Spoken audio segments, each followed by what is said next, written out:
इस वीडियो में आज हम चैत्र पूर्णिमा व्रत की कथा को सुनेंगे। पूर्णिमा की व्रत की कथा क्या है, इसी को भगवान सत्यनारायण व्रत की कथा भी कहते हैं।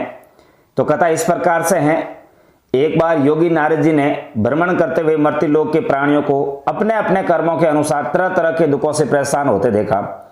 इससे उनका संत हृदय द्रवित हो उठा। वे वीणा बजाते हुए अपने परम आराध्य भगवान श्री हरि के चरण में हरि कीर्तन करते क्षीर सागर पहुंच गए और स्तुति पूर्वक बोले, हे नाथ, हे मुनि, यदि आप मेरे ऊपर प्रसन्न हैं तो मृत्यु लोक के प्राणियों की व्यथा हरने वाला कोई छोटा सा उपाय बताने की कृपा करावे।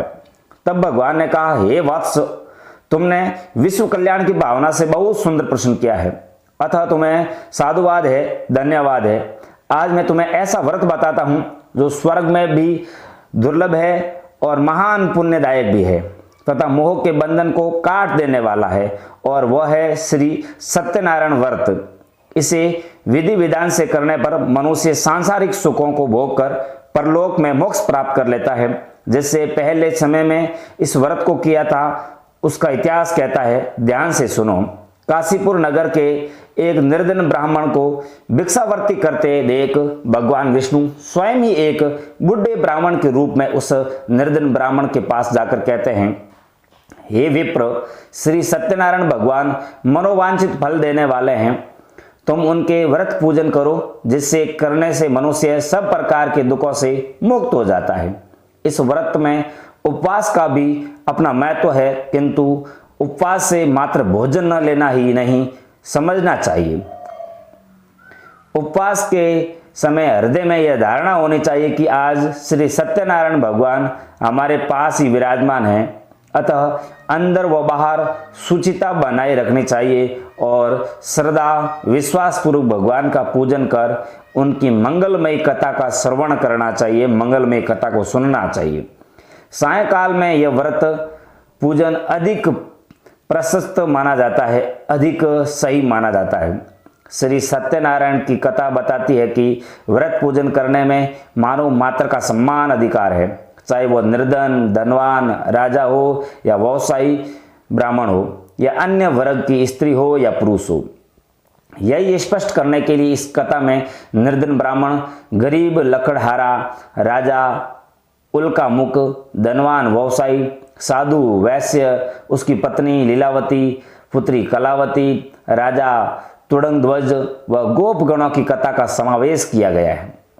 कथासार ग्रहण करने से यह निष्कर्ष निकलता है कि जिस किसी ने सत्य के प्रति श्रद्धा विश्वास किया उन सब के कार्य सिद्ध हो गए। जैसे लकड़हारा गरीब ब्राह्मण, उल्का मुख गोप गणों ने सुना कि यह व्रत सुख, सौभाग्य, संतति, संपत्ति सब कुछ देने वाला है, तो सुनते ही श्रद्धा, भक्ति तथा प्रेम के साथ सत्य व्रत का आचरण करने में लग गए और फलस्वरूप यही लौकिक सुख भोग कर परलोक में मोक्ष के अधिकारी हो गई।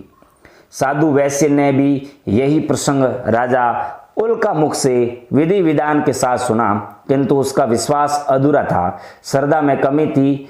वह कहता था कि संतान प्राप्ति पर सत्यव्रत पूजन करूंगा। समय बीतने पर उसके घर एक सुंदर कन्या ने जन्म लिया। उसकी श्रद्धालु पत्नी ने व्रत की याद दिलाई तो उसने कहा कि कन्या के विवाह के समय करेंगे। समय आने पर कन्या का विवाह भी हो गया, किंतु उस वैश्य ने व्रत नहीं किया। वह अपने दामाद को लेकर व्यापार के लिए चला गया। उसे चोरी के आरोप में राजा चंद्रकेतु द्वारा दामाद सहित कारागार में डाल दिया गया। पीछे घर में भी चोरी हो गई। पत्नी लीलावती व पुत्री कलावती भिक्षावर्ती के लिए विवश हो गई।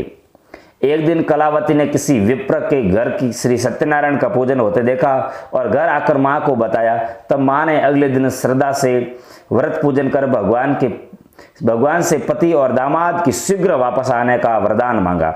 श्री हरि प्रसन्न हो गए और स्वप्न में राजा के दोनों बंदियों को छोड़ने का आदेश दिया। राजा ने उनका धन धान्य तथा प्रचुर द्रव्य देकर उन्हें विदा किया। घर आकर पूर्णिमा और संक्रांति को सत्यव्रत का जीवन पर्यंत आयोजन करता रहा। फलतः सांसारिक सुख भोग कर उसे मोक्ष प्राप्त हुआ। इसी प्रकार राजा तुंगध्वज ने वन में गोपगणों को श्री सत्यनारायण भगवान का पूजन करते देखा, किंतु प्रभुता के मद में चूर राजा न तो पूजा स्थल पर गया, न दूर से ही प्रमाण किया, न ही गोपगणों द्वारा दिया प्रसाद ग्रहण किया। परिणाम यह हुआ कि राजा के पुत्र, धन धान्य, अश्व गजादि सब नष्ट हो गए। राजा को अकस्मात यह आभास हुआ कि विपत्ति का कारण सत्यदेव भगवान का निराधार है। उसे बहुत पश्चाताप हुआ। वह तुरंत वन में गया, गोपगणों को बुलाकर काफी समय लगाकर सत्यनारायण भगवान की पूजा की। फिर उसने उनसे ही प्रसाद ग्रहण किया तथा घर आ गए। उनसे देखा कि विपत्ति टल गई और उसकी सारी संपत्ति तथा जन सुरक्षित हो गई। राजा प्रसन्नता से भर गया और सत्य व्रत के आचरण में निरत हो गया तथा अपना सर्वस्व भगवान को अर्पित कर दिया, नेचावर कर दिया।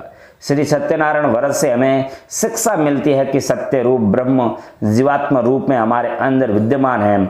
हम सब सत्य के ही स्वरूप है, पर माया के वश में आकर नष्ट होने वाली वस्तुओं को संग्रह करने की सोचकर संसार में मग्न हो रहे हैं।